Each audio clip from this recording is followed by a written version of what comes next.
Aula 6, parte 2. Então, vamos falar sobre os testes empíricos.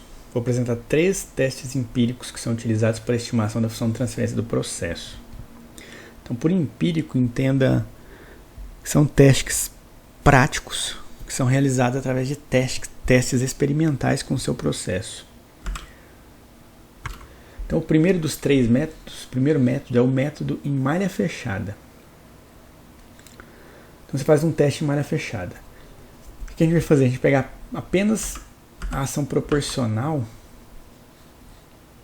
A gente vai eliminar a ação integral e derivativa do seu compensador, vai deixar somente a ação proporcional. O sistema em malha fechada, mas só com controlador proporcional, a gente vai aumentar esse KP até a resposta se tornar oscilatória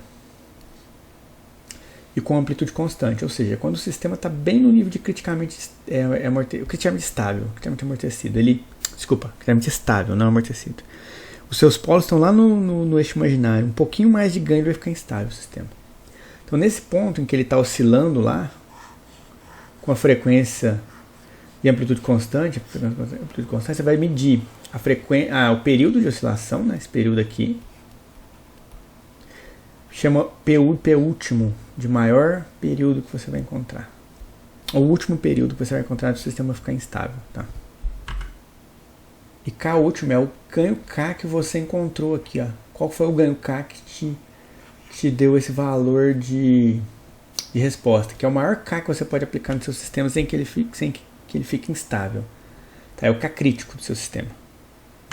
Ó, aqui está um exemplo dessa técnica. Tá? A planta.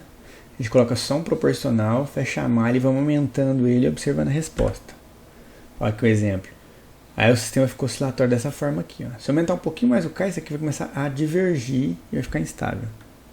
E para que eu preciso desses testes, esses 3 testes que eu estou apresentando? Porque esses 3 testes vão nos dar parâmetros para a gente projetar os compensadores. E esses compensadores a gente vai usar os métodos heurísticos para projetar os compensadores. Então, esses métodos heurísticos são métodos simples e objetivos para a sintonia de controladores industriais, tá? Sendo o primeiro a ser inventado, que é o Ziegler and Nichols, foi inventado lá em 42, foi criado esse método. Eu vou usar como exemplo aqui, mas existem outros métodos, inclusive melhores do que ele. Esse método não é um método muito bom. Tá, ele tem uma característica que ele se baseia na razão de declínio de 1/4. Ou seja, do primeiro para o segundo pico,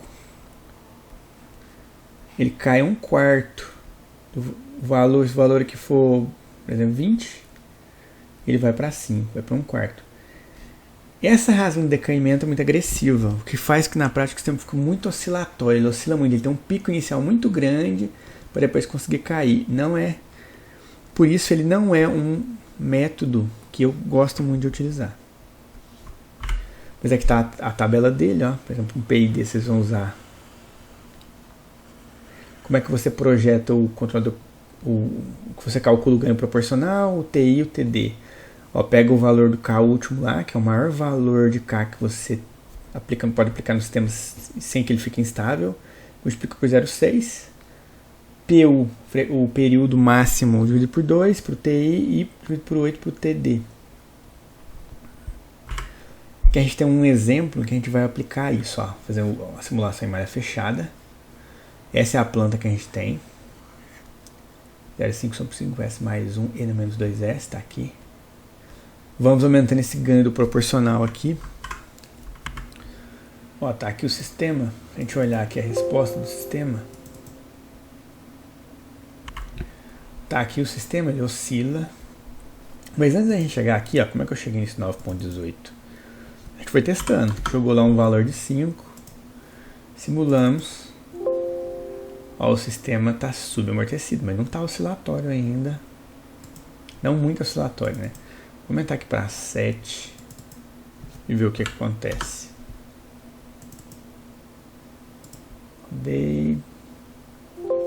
Está aumentando a oscilação, mas ainda está tendo um amortecimento. Então eu estou chegando perto do crítico, mas não cheguei lá ainda. Vou colocar 9 aqui. Ó, oscilou bastante, mas ainda está caindo ainda. Aí para chegar naquele 9.18 lá foi ajuste fino, foi aumentando de pouquinho em pouquinho, até observar que esse é um valor em que o sistema está no seu limiar, tá? Tá bem no seu limiar aqui. Aí vem aqui, meço, né? Ó, o período, ó, o período entre esse pico deu 7.052 segundos, esse é o meu P último. E o meu K último é 9.18. Tá? E essa aqui é aquela é a resposta do sistema. Eu peguei, calculo. Vou mostrar aqui, eu pego. Esses dados vêm nessa tabela aqui. Calculo os parâmetros de KP ou KC, né, de 5,508, o TI de 3,526 e o TD de 0,8815. Pego esses valores, aplico no meu PID. Tal, TA, TD, fio derivativo. Fio derivativo o TF do fio derivativo é 1/10 desse aqui. Eu estou usando sempre alfa de 10. Então esse aqui é 0,88 TD. O TF é 0.088, 1/10. Então a gente pode ver aqui, ó, que eu estou comparando dois PIDs aqui com a resposta. Esse aqui é o PID padrão do MATLAB, tá? Quando você for usar ele, tomar só cuidado que você precisa escolher qual é o tipo de PID que você vai usar. O ideal é o ISA. Se eu mudar a forma aqui, paralela, ele vai mudar a configuração aqui. Não vou mudar não, para não atrapalhar aqui a minha configuração que eu fiz. Tá, aí você vem aqui embaixo, ó, coloca o proporcional. O integral, o I dele é o inverso do TI, então é 1 sobre TI. O derivativo é o TD. E esse filtro aqui, ele é o inverso do TF. Na verdade, seria alfa sobre TF. Porque, o que é sobre TD? O que é o TF? O TF é TD sobre alfa. No caso, aqui ele vai ser alfa, que eu vou escolher como 10, dividido pelo TD, que é o derivativo. Tá? Então é o inverso do meu TF. Ao fazer isso e simular, a gente viu que é o mesmo, que é a mesma resposta desse PID da... Até aqui, ó. Esse PID do MATLAB, que eu chamei de PID MATLAB, para o PID ISA que a gente conhece, tá? Então tá aí, foi a simulação que eu mostrei agora. Aqui a resposta também que eu mostrei. Isso que eu apresentei foi o método de malha fechada e utilizei ainda o método Ziegler-Nichols de malha fechada para encontrar um compensador. Observa aqui, ó, não comentei, né? Mas observa, olha como o pico ficou gigante do Ziegler-Nichols. 50% de pico. Isso aqui é muito agressivo, mas isso é o que o Ziegler-Nichols faz. Ele é assim mesmo. A gente pode vir aqui, ó, no nosso proporcional e muitas vezes dividir por 2, 3 vezes até para ele ficar bom. Por isso que eu falo que eu não gosto muito do Ziegler-Nichols. Ele é muito agressivo, tá? Muito agressivo. Tá tentando dar uma diminuída agora. Podemos dividir até por 3. É comum dividir por 3 até 4 vezes esse ganho aqui dele para ele ficar meio aceitável. Ó. Tá vendo? Dividir 3 vezes. E não adianta falar, tá mais lento, mas esse cara que oscila tanto que ele só vai entrar em regime permanente por aqui mesmo. Ó.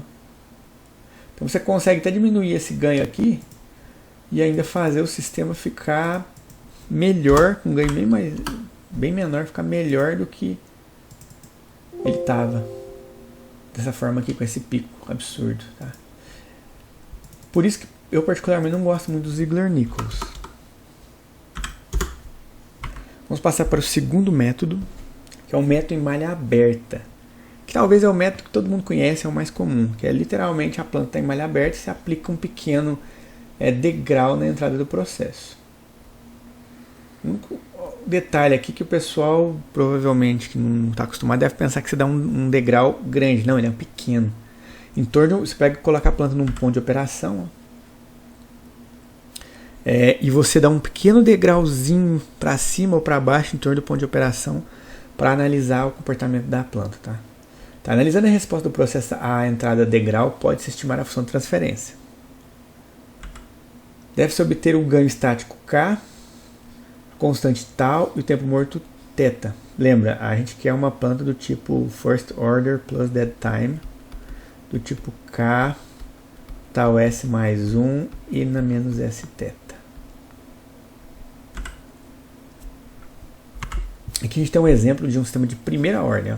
A true first order plus dead time. É um sistema de primeira ordem do tempo morto verdadeiro. Ele é de primeira ordem mesmo no tempo morto.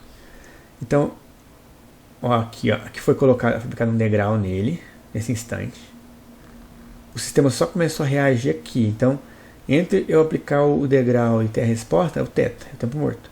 Aí ele se comporta, ele é um sistema de primeira ordem, vai se comportar como primeira ordem. E aqui quando ele atinge 63% do valor final, então se o valor final aqui for 1, aqui é 0,63, aqui, né? Você tem o valor de uma constante de tempo, e tal. Porque em 63% do tempo ela atinge, com uma constante de tempo ela atinge 63% do valor final. Com 3 ele vai atingir 95%, com 3.9 ele vai atingir 98%, que é o erro de 2%. Então, com 3 taus, tal aqui, ó, 3 taus, ele vai chegar lá em 95%, e com 4 taus em 98% do valor final. Isso vale para o quê? Para um sistema que é de primeira ordem, ele é nativo de primeira ordem, true first order plus dead time. E aí dá para você encontrar os parâmetros aqui, ó. Você aplicou um degrau de entrada, você tem um degrau de saída. Lá tem um delta y aqui, ó, do valor inicial e final, chamado delta y. Você teve um delta u na entrada, de 0 até no valor final aqui. Como é que você calcula o ganho da planta? É o delta y pelo delta u, saída pela entrada, variação na saída pela variação na entrada, você tem o ganho cara da planta. Escapei aqui. Você encontra o tal aqui e o θ aqui, você tem o modelo da planta. O problema é que a maioria dos processos que você vai estimar como dessa forma aqui, ó, que você vai usar esse modelo para estimar ele não é nativamente de primeira ordem. Tá? Aí o que vai acontecer? Você vai ter que aplicar essa regra, essa técnica que eu mostrei, mas como o sistema não é de primeira ordem, você não pode ir lá e usar 63% para pegar o tal dele. Não é assim que funciona. O que você tem que fazer, tá lá a curva do sistema, a resposta dele. Você traça uma assíntota aqui em cima, lá do valor final até aqui. Essa assíntota aqui do valor final, o valor final é 7,333. Nesse exemplo que eu estou mostrando. Melhor eu mostrar o exemplo, né? Como é que eu cheguei aqui? Tá, o sistema que eu utilizei, esse daqui é um sistema de segunda ordem. Tempo morto. Tempo morto é de 2 segundos. E essa é a resposta do sistema. Ó. Vou colocar aqui. Ó. Eu coloquei a referência em 10 e depois eu dou um degrau, uma variação de 10 para 11. Então ela tem um tempo morto de 2 segundos. Ó. Começou em 10. Passou 2 segundos a reagir o sistema. O sistema é esse original, é esse aqui em verde. Entrou em regime permanente. Aí eu apliquei uma variação só de 10% aqui, ó, de 10 para 11, 10% do valor. Essa variação que você tem que aplicar nesse método tem que ser pequena, tá? É em torno do ponto de operação do sistema. Por quê? Porque na prática as plantas, o modelo da planta, ele não é o mesmo para qualquer região de operação dela. Na prática, o sistema tem não linearidade, então você tem que tentar obter o seu modelo no ponto de operação que você vai trabalhar com ela. Então você coloca no ponto de operação aqui, aplica um degrau para cima, às vezes aplica um degrau para baixo de novo, aplica outro para baixo, outro para cima, e depois que você obter uns 3, 4 modelos para degraus diferentes, você tira a média dos parâmetros que você obteve. Do K, do tal, do θ. Essa seria a forma correta de fazer, tá? Como eu sei que esse modelo que eu estou usando aqui ele é linear, isso aqui não é um problema, mas na prática você tem que fazer assim. Então apliquei um 10 aqui. Agora eu vou olhar essa diferença aqui, ó. O tempo que... Então o gráfico que eu mostrei lá, ele é isso aqui, ó, essa figura aqui, ó. Eu peguei isso aqui. Ó, o degrau foi aplicado em 20 segundos. Ele teve um pouco mais de 2 segundos aqui, 2 segundos para responder, teve a resposta. A curva, né, de resposta. Então é essa figura que você está vendo aqui. Olha lá, em 20 segundos e tal. que a gente tem que fazer nesse caso? A gente tem que pegar agora e passar uma reta tangente. Ó. Aqui está o sistema, ele tem uma curva aqui que está aumentando a inclinação. Ó. Inicialmente essa inclinação aqui ela é horizontal, a derivada nesses pontos. Aqui ela começa a aumentar a inclinação. Para cada ponto tem uma derivada, né? Tem uma taxa de inclinação aqui. Vai existir um ponto de inflexão aqui no meio, a qual a inclinação é a máxima. Esse ângulo aqui vai ser o maior ângulo que você vai conseguir. Vou chamar de alfa aqui. Depois ela começa a diminuir a inclinação. Se você pegar esse ponto aqui, ó, a inclinação já está aqui, ó, já está menor do que essa daqui. E essa daqui, nesse ponto aqui, também ela é menor. Então ela vai aumentando, atinge um máximo, depois diminui de novo. Então o ponto de máximo é o ponto de inclinação, de inflexão. Está mais ou menos aqui no meio. Vou traçar uma tangente bem nesse ponto de máxima inclinação de inflexão.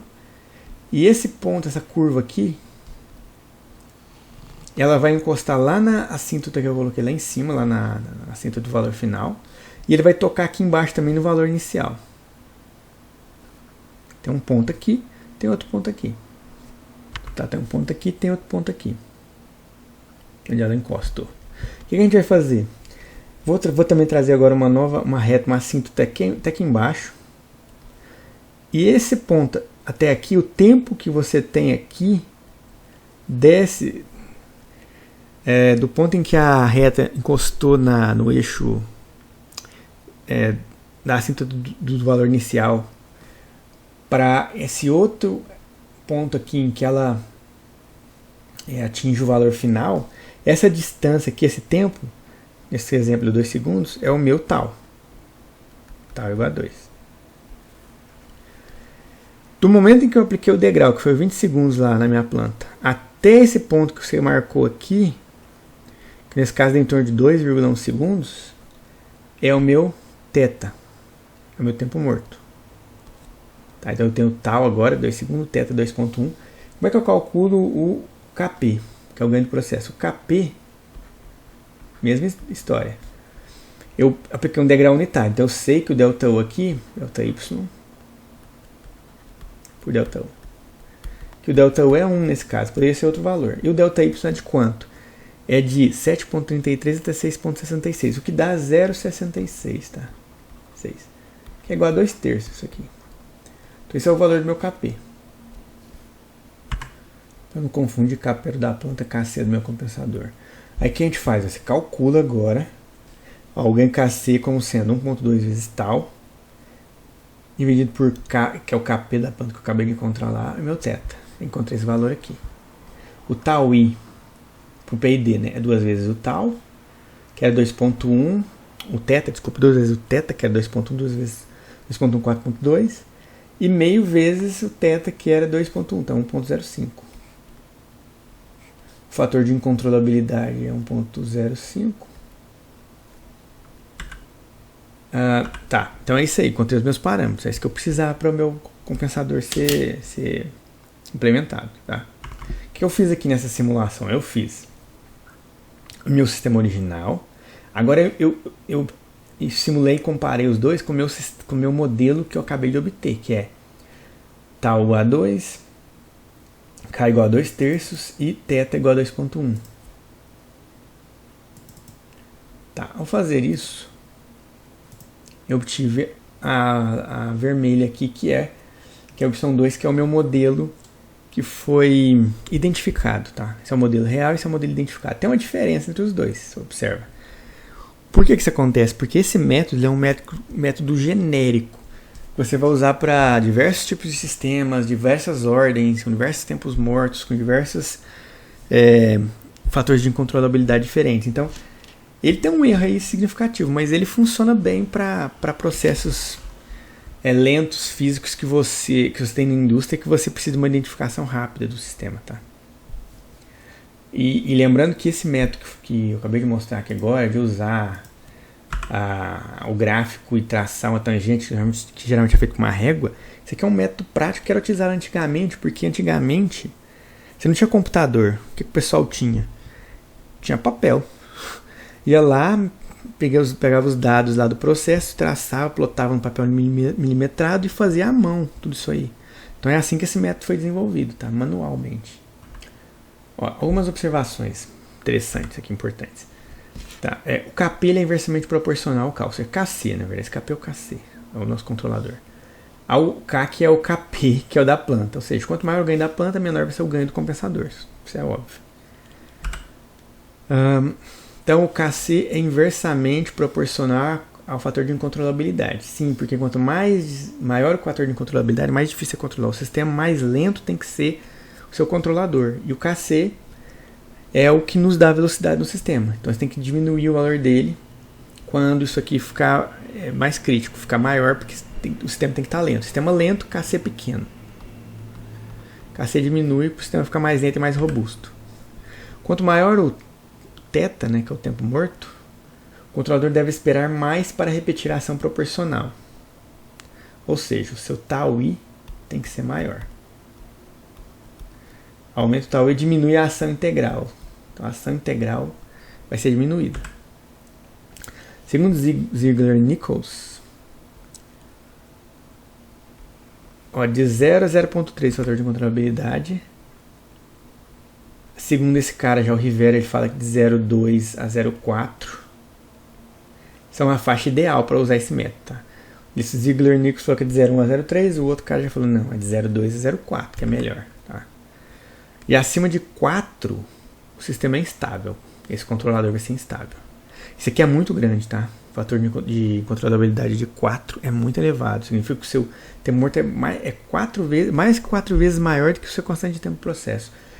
Basicamente, seu sistema é dominado pelo tempo morto. Você tem que projetar o compensador pensando só no tempo morto. Pode ignorar o tal já.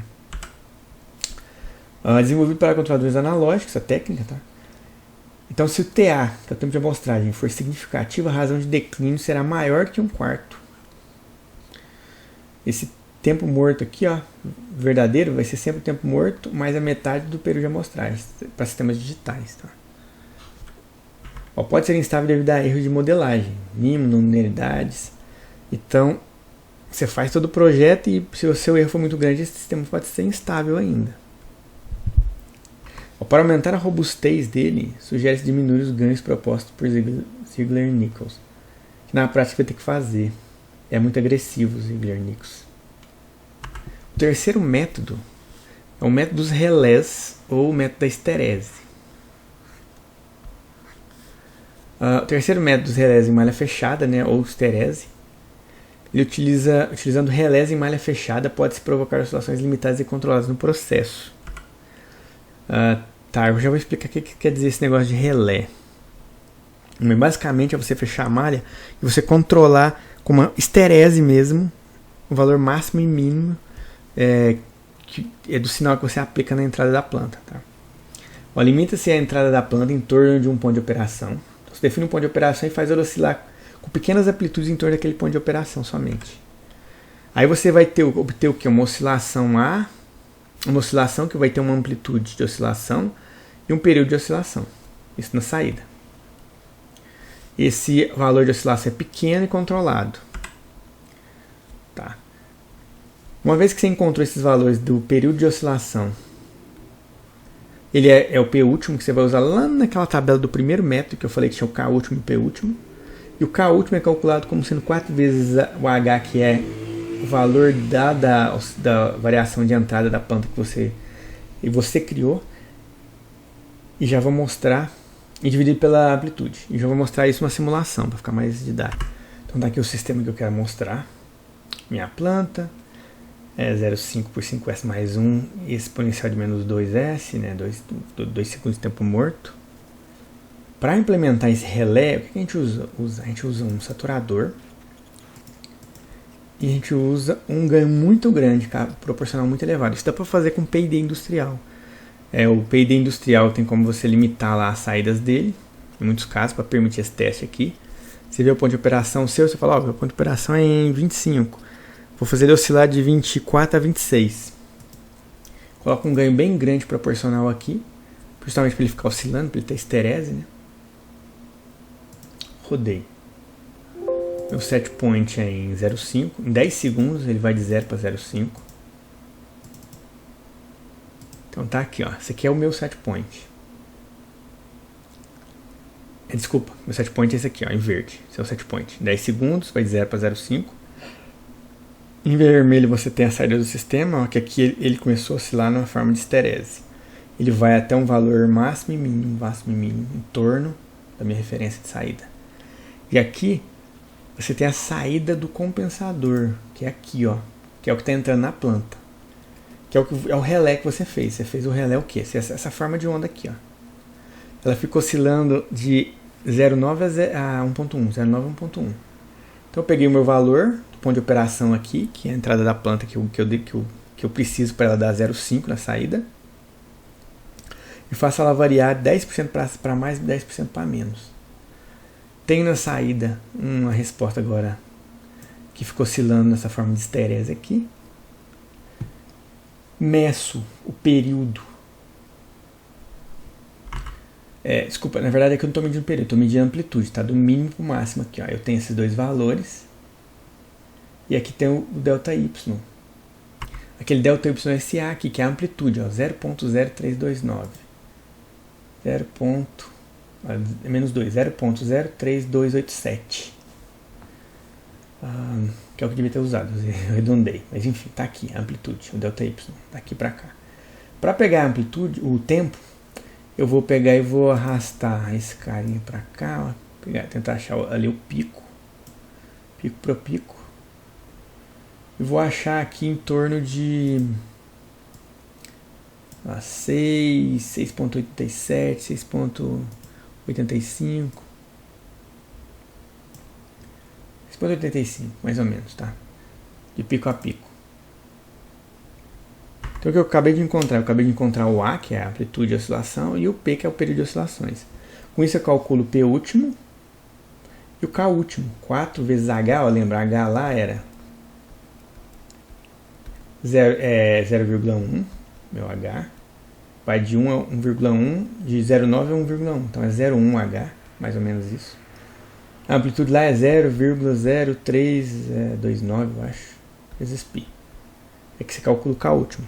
Tá, então para fazer isso aí, ó, tem algumas recomendações que é, usualmente define-se esse H, que é essa variação ali, ela vai ser de 1 a 10% em torno do valor de regime permanente atual.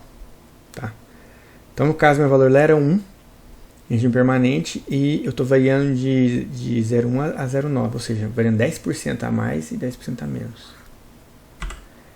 Erros da identificação de PU e KU para esse método estão entre 5 e 10 e 20%. 5 e 20% de erro, você pode esperar aí. E o erro é proporcional ao fator de incontrolabilidade. Quanto maior o fator de incontrolabilidade, maior vai ser seu erro. Ele recomenda utilizar um fator de follow the tuning aqui. Ó.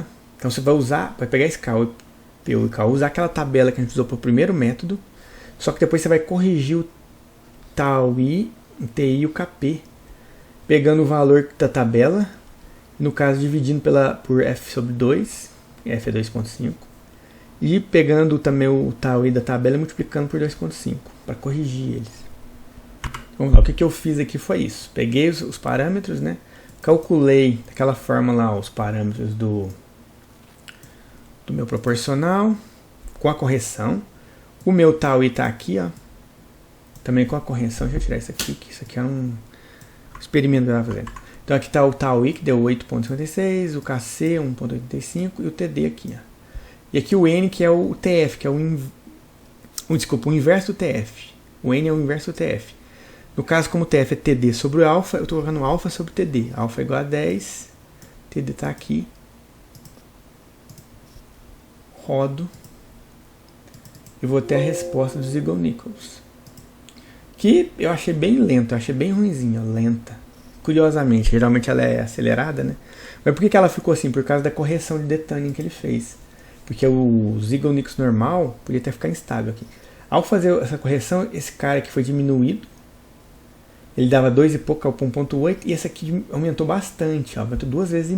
E isso foi um problema que eu identifiquei na prática. E é o que você tem que fazer, você tem que ir lá e depois corrigir, fazer um ajuste. Eu peguei o valor que eu tinha falado e multipliquei, o integral por 1,7. Tá bom mostrar aqui no gráfico a diferença. Olha lá, ficou melhor, ficou mais rápido.